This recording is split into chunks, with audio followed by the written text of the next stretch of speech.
नमस्कार दोस्तों, आज मैं बात करने वाला हूँ types of shift reducing parser या कह दो बॉटम अप पार्सर क्या क्या होते हैं। तो देखो, दो टाइप होते हैं। पहला होता है ऑपरेटर प्रेसिडेंस पार्सर, दूसरा होता है एलआर पार्सर। जो एलआर पार्सर है उसके अंदर हमेशा डेफिनेटली एक क्वेश्चन आता है और बड़े पार्ट सी के अंदर आता है इनफैक्ट। और आपको अगर ये चीज़ आ गई तो ऐसा मान लो आपके वो मार्क्स सिक्योर है।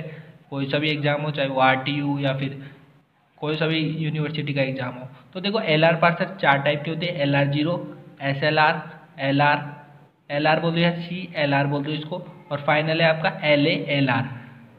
तो LR0 और SLR यानी सिंपल एलआर पार्सर ये यूज करते हैं LR0 टेक्निक, एंड जो CLR और LALR है वो आपके यूज करते हैं LR1 यूज करेंगे आपका। तो ये पूरा होता है आपका बॉटम अप पार्सर। आपको डायग्राम भी देख सकते हैं कि SLR आ रहा, फिर LLR आ रहा, फिर LR CFG यानी कंटेक्स्ट फ्री ग्रामर आपको देखने को मिलती है। तो देखते हैं सबसे पहले ऑपरेटर प्रेसिडेंस पार्सर क्या होता है। ऑपरेटर प्रेसिडेंस पार्सिंग देखिए, simple but only A small class of grammar, सही बात है।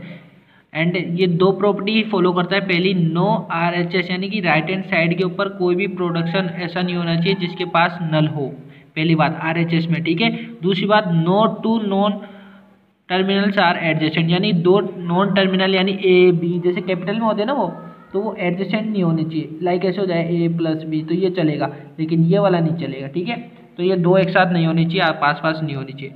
और एक बात याद रखिए कि ऑपरेटर प्रेसिडेंस रिलेशनशिप में बात करें तो देखो, एक तो ग्रेटर देन हो सकता है, हाई और लेस देन हो सकता है, और इक्वल टू हो सकता है, ठीक है। तो both end of the given input string add the dollar symbol, यानी कि आपको दोनों इनपुट स्ट्रिंग के ऊपर डॉलर को सिंबल को ऐड करना है। उसके बाद स्कैन करना है LR until greater than is counted and scan toward left over all the equal precedence until the first left most less than is counted. ये मैं बताऊंगा अभी टेबल के अंदर कैसे सोल्व करना है ये चीज़।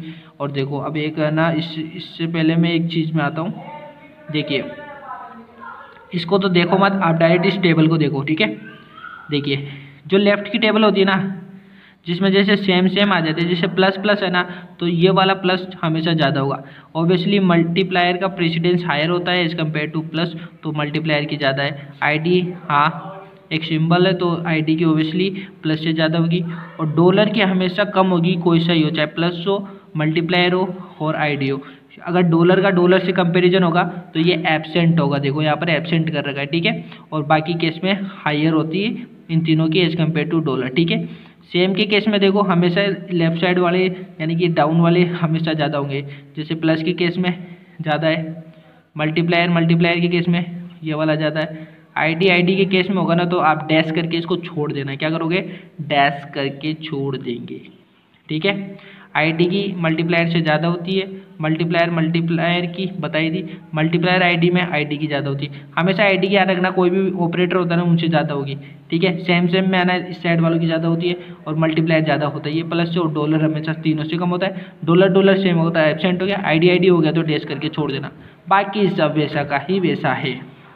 तो आई होप ये टेबल आपको समझ में आएगी।